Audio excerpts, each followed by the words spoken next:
And thank you for having me in this same seminar. And thank you, Mr. Ram Mohan Rao, for that very clear and thoughtful talk about what's ailing the country and the economy. Since you have narrated that very clearly, I won't go into aspects of that.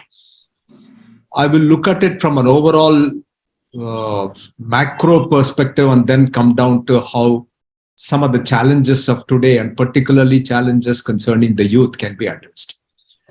First and foremost, as per the United Nations Development Program, UNDP's multidimensional poverty index study that they published recently, the good news is that India is no longer a poor country. In the last 15 years, more than about 400 or 420 million people have been lifted out of poverty, which is very good news. More people have come out of poverty in the last 15 years than in the last 60 years prior to that. And we are left with just about 200 or 220 million people based on that $2 a day benchmark that they go with for all the countries in the world. So given the rapid progress that we have been making, I do believe that in the next 3 to 5 years, we'll be able to lift those people also above the line of poverty, and we can claim fully to be not a poor country, obviously not a very rich country, but at least social inclusion is something that we can attempt as people come out of poverty. And there, the quality of deprivation has also been analyzed as to what is causing this type of poverty. What are people deprived of? It's not so much education. It's not so much some of the basic factors like health, etc. Some part of health. There are 4 factors that UNDP study highlights as a problem for many countries, including India. And India has only these 4 factors to deal with. One is nutrition. Second is sanitation. For good health and for preventive health care, sanitation is important. Third one they highlight is cooking fuel, which is a little surprising, but then it is an issue in some of the interior parts, villages and tribal areas, etc., where people are still using the traditional ways of fuel. And last thing is housing, which we know to be a problem. Housing is considered to be a problem that the government has undertaken to fix very quickly. Lots and lots of schemes have been analyzed. So these are known. These are the deprivation that the people are suffering, and these look like manageable problems and manageable things to be solved. And of course, assets is another class that they have. Unfortunately, for India, we seem to be doing well on the assets front.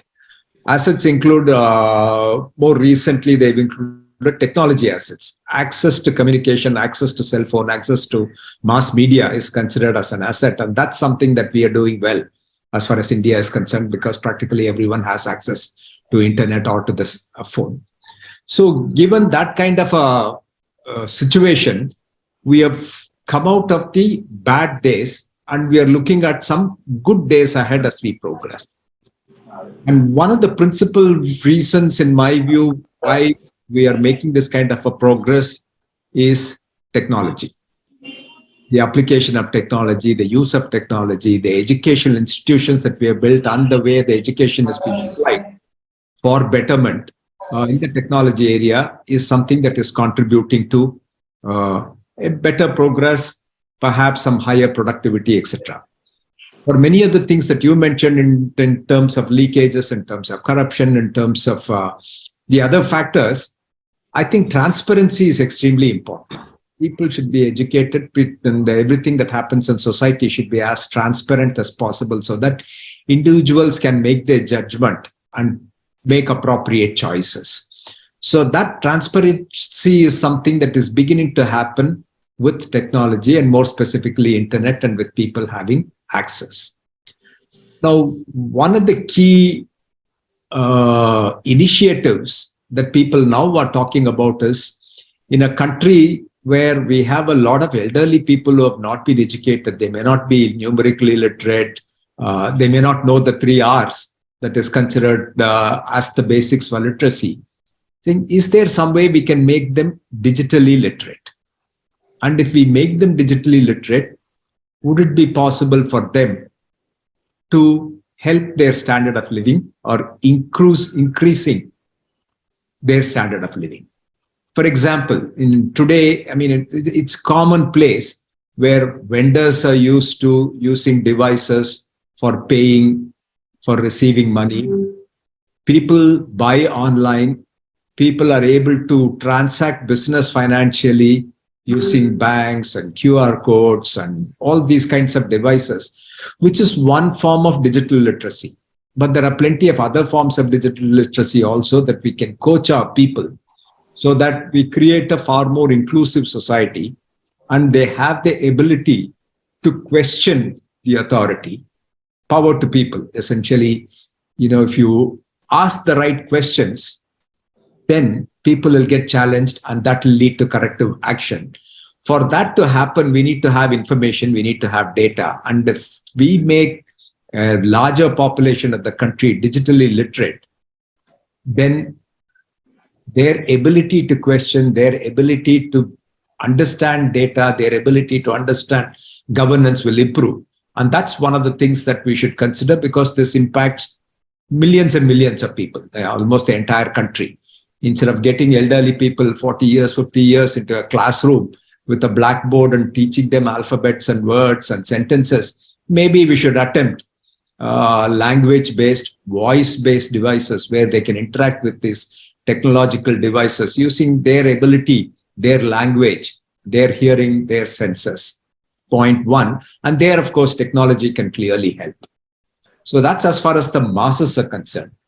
But in terms of our ability to lead into the next 30 years as a progressive nation, I always go back to what Dr. Prahalad Sen mentioned, that there are three things that we should focus on: are economic vibrancy, technological strength, and moral leadership. Clearly, on the technology side, our strength is improving, increasing day by day, month by month, year by year. So much so that we will clearly be among the top 10% of nations that apply technology for the benefit of people. In terms of economic vibrancy also, we seem to be doing all right. Despite some of the challenges that we had in the past few years, we have come out, we are doing better than other nations. We have good people who continue to manage the economy effectively, and that's not an area that I would really worry about. Moral leadership continues to be a challenge area, an area where, as far as external affairs is concerned, there is a certain amount of moral leadership that India has chosen, has demonstrated, as can be seen in the position that India took in the Russia-Ukraine war, and very many things that are happening in the world.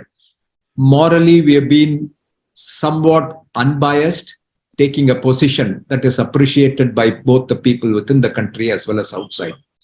But morals within the country, you have addressed that, you have talked about it at length. So that is a big area that we have to tackle. So if you look at these three parameters, while moral leadership, plenty of work to be done, I want to focus on the technology strength and say, what are the 2 or 3 key things that we can focus on that will drive us forward? Healthcare, health for the millions of people and the billions of people that we have in the country. We are on a good wicket. Our healthcare, our specialization is very good. We demonstrated that during the COVID era. And our ability to develop vaccines is something that is appreciated globally. And we have got the pharmaceutical industry and the vaccine developers have great confidence in their ability to do so. In one of the recent seminars, Dr. Soumya Swaminathan lamented that the prevalence of tuberculosis in the country, which used to be something like 32 per 100,000 population or some such number, and 1991 started dipping, but post-COVID, it has gone back to the 1991 level. So you're saying, yeah, it is because of the focus and the attention on the coronavirus, the vaccines for TB got a secondary place, because of which there was some issue there. Now, the challenge for the community is, can we develop a vaccine, effective vaccine for tuberculosis, so that we eradicate it completely like the way we have eradicated polio? And it is something that India can do. India alone will have to do, because the prevalence of tuberculosis is not as high in other countries as we have in India. So that's a great opportunity for vaccine development.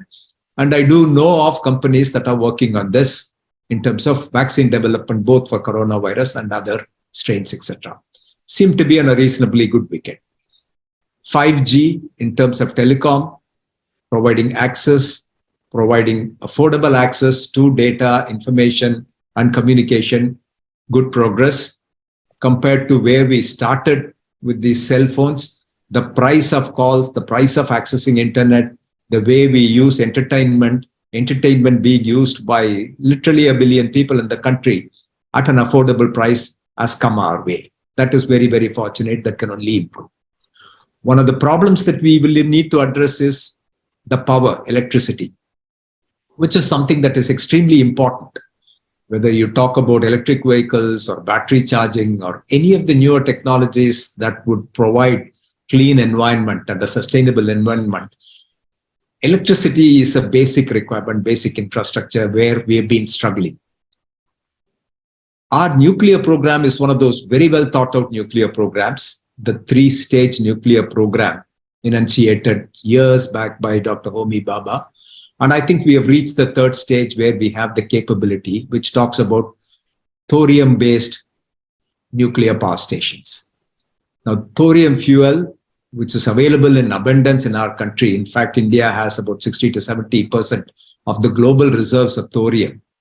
And using that as a fuel, along with high SA, low enriched uranium, is a very good alternative. It's a fuel that can be used directly in some of our pressurized heavy water reactors and the CANDU reactors that we have, and provide a non-proliferation, a proliferation resistant fuel cycle that not only can we use safely in the country, but also export to other countries. So that's a technology that we are fairly advanced in. Nuclear technology, space technology, and are technologies in which India ranks among the top 5 in the world. We have the ability to produce power at the lowest price, to build a nuclear power station at the lowest price, to launch satellites at the lowest price, etc., etc. So those are things that we have really worked on and gained an advantage that can be leveraged effectively to, one, improve the economy, to increase the number of people from below the poverty line to the above the poverty line, educate them. So only an educated, well-informed population can tackle the problem of political corruption. It is necessary for people to learn, to have the confidence and security that their life and their livelihood is secure. Then they'll challenge authority. Truth to power will come only when they have that kind of a confidence and security. And therefore, it will be our duty to enable them to get that kind of a confidence and security where technology can help. And I just mentioned a few instances in terms of power generation. Technology can help in multivarious areas, including agriculture, climate change, etc. And the last point that I want to make is, while we worry about climate change and the environment, while we are focusing on sustainability as against consumerism, good ideas. Consumption versus sustainability is a good debate to have. But I do believe that even for climate change, technology will find solutions. It will find solutions for carbon capture. It will find solutions for the various things that are contributing to, let's say, to the environment, including de-extinction. People are talking about, if I have the DNA sample of a dinosaur or an extinct animal, I can recreate that animal in the laboratory so that we no longer need to worry about extinction. Of course, using it judiciously, we will be in a position to create a world that all of us can be proud of, and clearly a world that they will enjoy and not be faced with the type of problems that we are facing. Thank you.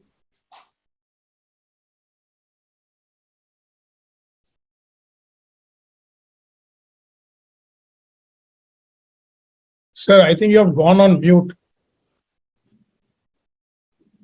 Yeah, I just muted. I don't know if did you miss something? Yeah, towards the end, you were telling about carbon capture, and after that, at least I missed it. Yeah. No, I'll just repeat that briefly. Yeah. I'm saying that technologies will be available for tackling the climate change problem, environment, carbon capture, and water resources to be judiciously used, etc., including things like de-extinction. That is an interesting thing that is being talked about. So that is, I mean, if that were to happen, some of the extinct species can be brought back to life.